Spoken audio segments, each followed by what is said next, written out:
Welcome to the College and Patton Bike Lanes Project Overview. This is a joint effort between the City of Asheville and Asheville on Bikes. My name is Christy Carter with Traffic Planning and Design, and I'm here to walk you through the project, both how we got to the proposed design and what the design entails. Now is a good time for this project, and here are a few of the many reasons why.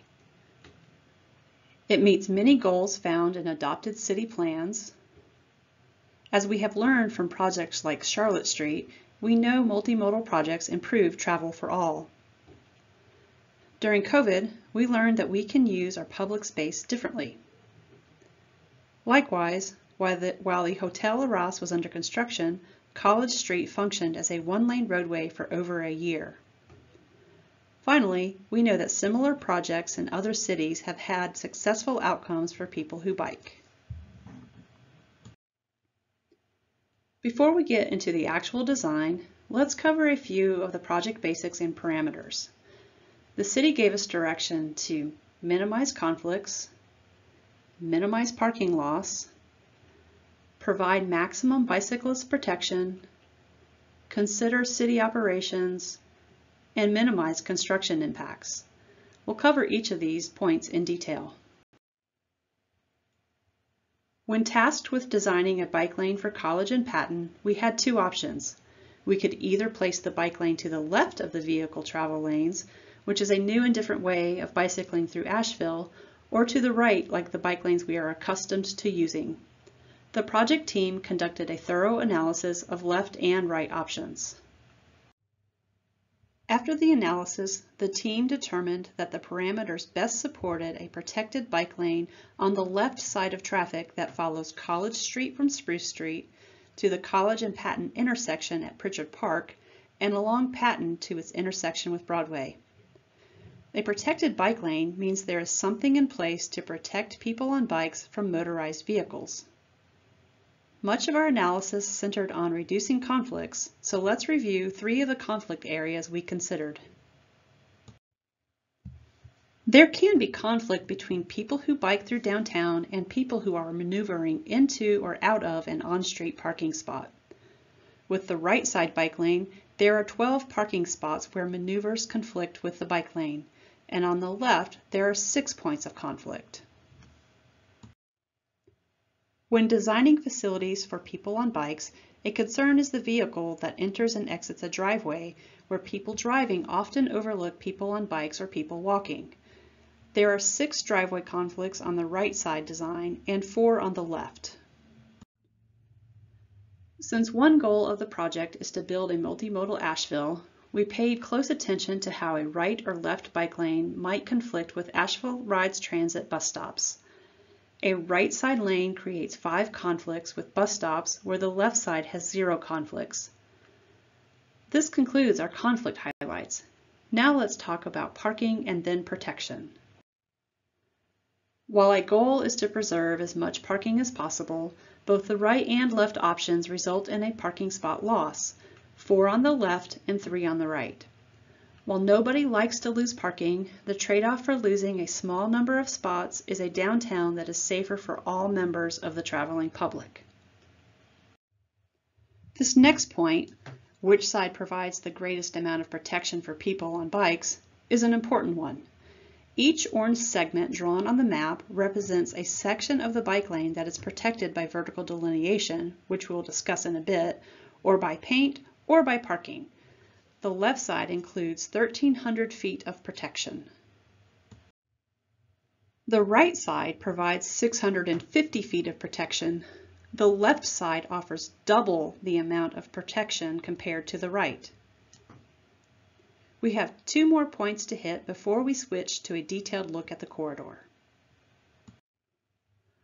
Looking at city operations, barrier-free fire access and trash pickup are important to the life of downtown. Both the right and left scenarios have impacts to fire and trash services. However, we were able to design for these impacts, and you'll see evidence of this when we talk you through the design. A final thing to note, the project had 2 key constraints that influenced design choice. We had to stay within the existing curb lines, meaning no changes to the footprint of the roadway, and we could not make changes to the signal equipment. Because we knew of these constraints from the beginning, we were able to develop workable solutions for the right and left options. On the screen is a summary of each of the points we presented. The left side protected bike lane results in fewer total conflicts, 14 compared to 26. Offers greater protection, remember it doubles the amount of protection, and either design can work within the operational and construction constraints. Added together, the left side wins. So before we review each block, let's cover two of the tools we propose to use along College and Patton. First are two examples of vertical protection. On the left is an image of a vertical post delineator. These are flexible poles meant to dissuade personal vehicles from entering the bike lane, yet they can be run over in the event of an emergency. On the right are armadillos. These also dissuade cars from entering the bike lane, but their low profile allows emergency vehicles to easily enter or exit the bike lane. Using these tools, we balance bicyclist protection and the need for emergency vehicle access. The second tool is the two-stage turn cue box. We'll call it a cue box for short. While cue boxes are new to Asheville, they are used in many cities and are in nationally accepted design guidebooks. Cue boxes bring many benefits, including improvements for turning bicyclists, space to queue for two-stage turns, bicycle and vehicle conflict reduction, and they keep people on bikes out of sidewalks. We know they look funky and appear confusing, but as with all new things, a little bit of education will go a long way. Through its website, Asheville on Bikes will post educational materials and examples of cue box use in other cities. Let's make our way through each block of the corridor. Our intent is to quickly hit the highlights. A full copy of each section will be available on Asheville on Bikes and the city's websites. We'll cover the College Street sections first. Our first block is Spruce to Market. The main highlight here is the addition of traditional bike lanes in both directions and the elimination of the low-volume left turn lane that exists today. At the end of this block is where people on bikes enter the protected bike lane. The second block is Market to Broadway. Using the cue box, the rider will transition from the right side bike lane on the previous block to the left side protected bike lane. This segment is protected with vertical delineators, has one driveway conflict area, and ends with a bike box at Broadway. Throughout the design, you will notice the hatched green lines which indicate areas of potential conflict. And many blocks like this one end with bike boxes, which are places for people on bikes to place themselves in front of traffic at signalized intersections. The city has successfully used bike boxes on Charlotte Street and the Cox Avenue demonstration project. Block 3, from Broadway to Lexington, is another protected section. Features of this section include an improved bus zone, a loading zone that was on the south side of College, and a driveway opening. Additionally, this is where people on bikes can link to a proposed climbing lane on Lexington Avenue. Lexington to Haywood, which is our fourth block, is one of the longer blocks. Highlights include a parking protected bike lane between Lexington and Rankin, which means there's parking in addition to the bike lane buffer between people on bikes and people driving. There is one driveway opening, and the design maintains parking and loading zones. Between Rankin and Haywood, the bike lane remains protected, although with a more narrow buffer width to manage traffic at this intersection. These are the two cross sections for the Lexington-Haywood block. Cross-section A is from Lexington to Rankin, and section B is from Rankin to Haywood. Next is the Haywood to Patton block. This block maintains protection, and of note, it was necessary to move the current on-street police parking from College to Haywood to accommodate the bike lane. Now we are on to the Patton Avenue sections. The first block on Patton is protected.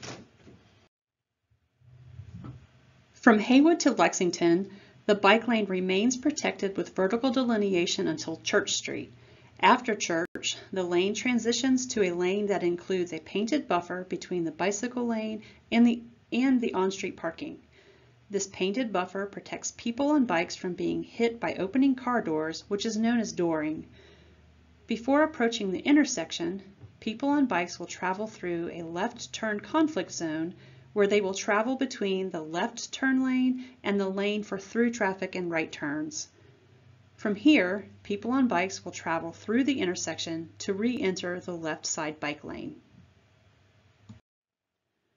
In Block 8, our final block, people on bikes will travel through a short section that is unprotected and unbuffered before entering the last section that is protected. After the bike box at Broadway, people on bikes will transition to the network that is in place today. Throughout the public engagement and design refinement process, the City of Asheville and Asheville on Bikes will be updating their College and Patton bike lanes project pages to keep stakeholders informed. Please be sure to check back for next steps, project updates, and educational materials. We thank you for listening and reach out to us with questions.